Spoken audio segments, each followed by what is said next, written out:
مسجد میں ہے ابوبکر صدیق وہاں بھی موجود، نبی گار میں ابوبکر صدیق وہاں بھی موجود. لہذا اگر کوئی ابوبکر صدیق کی شان میں بکواس کرتا ہے اور وہ کیسے نبی، وہ کیسے مسلمان ہو سکتا ہے؟ کیونکہ ابوبکر صدیق کی شان میں توہین کرنے والا نبی پاک صلی اللہ علیہ وسلم کی توہین ہے، اور نبی جو نبی کی توہین کرے وہ مسلمان تو نہیں ہو سکتا، وہ کوئی مرتد ہی ہو سکتا ہے.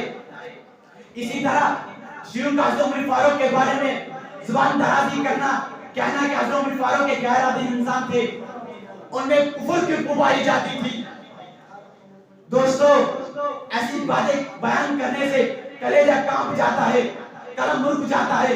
کس عمر فاروق کے بارے میں ایسی باتیں کہی جا رہی ہے جس کے بارے میں نبی پاک صلی اللہ علیہ وسلم راتوں کو روتے رہے کہ عمر ایمان لائے، عمر مسلمان ہو جائے، جس کے بارے میں قرآن کی بے شمار آیتیں نازل، اس کے رائے پر قرآن کی بے شمار آیتیں نازل ہوئی، جس کے بارے میں نبی پاک صلی اللہ علیہ وسلم نے ارشاد فرمایا اگر میرے بعد کوئی نبی ہوتا وہ عمر ہوتا.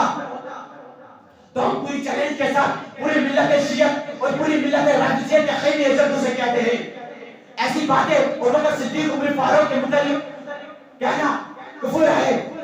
ایسی باتیں صحابہ کرام کے متعلق کوئی منافق نہیں کہہ سکتا ہے. بے شک ہم پورے چیلنج کے ساتھ پورے ملت شیعت، پوری ملت رافضیت کے خیلی عزت سے کہتے ہیں کہ ان کا تعلق اسلام کے ساتھ نہیں، ان کا تعلق قرآن کے ساتھ نہیں، ان کا تعلق خاندان نبوت سے نہیں، لیکن ہاں ان کا تعلق عبداللہ بن سبا یہودی و منافق سے ہو سکتا ہے، ان کا تعلق دشمنان قرآن سے ہو سکتا ہے، ان کا تعلق دشمنان رسول سے ہو سکتا ہے. اور جو شخص دشمنان رسول ہو، دشمنان صحابہ ہو، دشمنان قرآن ہو، وہ کیسے مسلمان ہو سکتا ہے؟ اور ایک بات بڑی قوت سے کہہ سکتا ہوں کہ مذہب شیعہ کا بانی کون ہے؟ کوئی مسلمان، کوئی محدث، کوئی مفسر نہیں، بلکہ اس مذہب کا بانی عبداللہ بن سبا ہے. یہ وہ شخص ہے جس نے اسلام والوں کے ساتھ دشمنی کی. یہ وہی شخص ہے جس نے رسول اللہ صلی اللہ علیہ وسلم کی دشمنی کی. یہ وہی شخص ہے جہاں سے ابوبکر صدیق عمر فاروق کو مرتد کہا. یہ وہی شخص ہے جس نے حضرت عثمان غنی کے خون سے ہولی کھیلی. یہ وہی شخص ہے جس نے حضرت علی سے جھوٹی محبت جتا کر حضرت علی کو الوہیت کا درجہ دیا. دوستو اب آپ فیصلہ کیجئے اس مذہب کا بانی عبداللہ بن سبا ہو وہ کیسے البیت سے محبت کا دعویٰ کر سکتی ہے؟ لہذا مجھے کہنے دیجئے شیعہ وہ فرقہ ہے جو رسول اللہ صلی اللہ علیہ وسلم کے دشمن ہے. شیعہ وہ مذہب ہے جس نے ابوبکر صدیق عمر فاروق کو مرتد اور قاسم سمجھا. شیعہ وہ فرقہ ہے جو رسول اللہ جس نے حضرت علی اور ادبیہ سے جھوٹی محبت جتا کر حضرت علی کو الوہیت کا درجہ دیا اور مسلمانوں کو ٹکڑوں میں بانٹ دیا. شیعہ وہی فرقہ ہے جس نے حضرت عائشہ کی شان میں بکواس کی. شیعہ وہی فرقہ ہے جو تحریف قرآن کا قائل ہے. شیعہ وہی فرقہ ہے جس نے حدیث میں تعین کے دروازے کھول دیے. شیعہ وہی فرقہ ہے جس نے روزے اقدس سے رسول اللہ صلی اللہ علیہ وسلم کے جسم عطر کو نکالنے کی کوشش کی.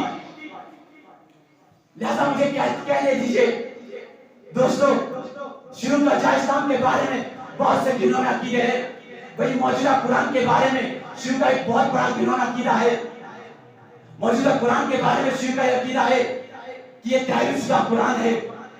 اصل قرآن امام غیب کے پاس ہے جو قبر قیامت میں اس کو ظاہر کریں گے. تو ہم شیعوں سے پوچھتے ہیں بتاؤ یہ قرآن اصل کیوں نہیں، کیوں یہ تحریف شدہ قرآن ہے؟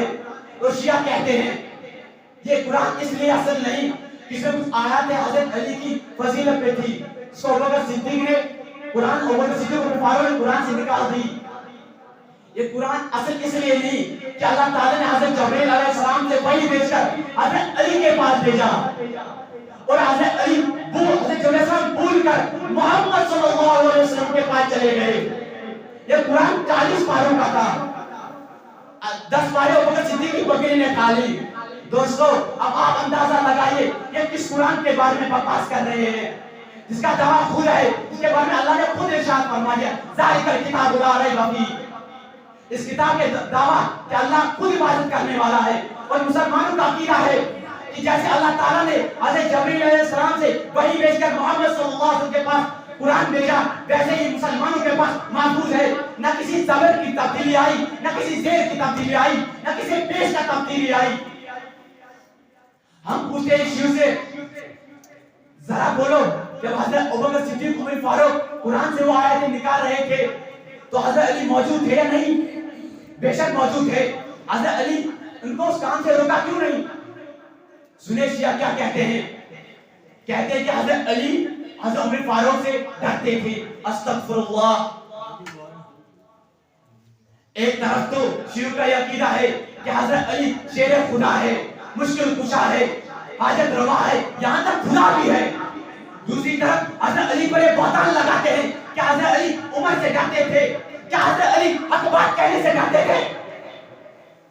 مسلمانوں کا عقیدہ ہے کہ حضور پاک صلی اللہ علیہ وسلم کا ادنا سے ادنا صحابی بھی حق بات کہنے سے کبھی ڈرا نہیں, اور نہ مال دینے سے, نہ اولاد یتیم کرنے سے, نہ بیوی بیوہ کرنے سے, اللہ کی بات اور اس کے رسول کی بات دنیا کے سامنے پیش کرنے سے کبھی چکے نہیں. چلو مان لیتے ہیں کہ حضرت علی حضرت ابوبکر صدیق کے اور عمر فاروق کے زمانے میں خاموش رہے. اب حضرت ابوبکر صدیق عمر فاروق حضور پاک صلی اللہ علیہ وسلم کے پاس آرام کرنے چلے گئے. اب زمانہ عثمان غنی کا ہے.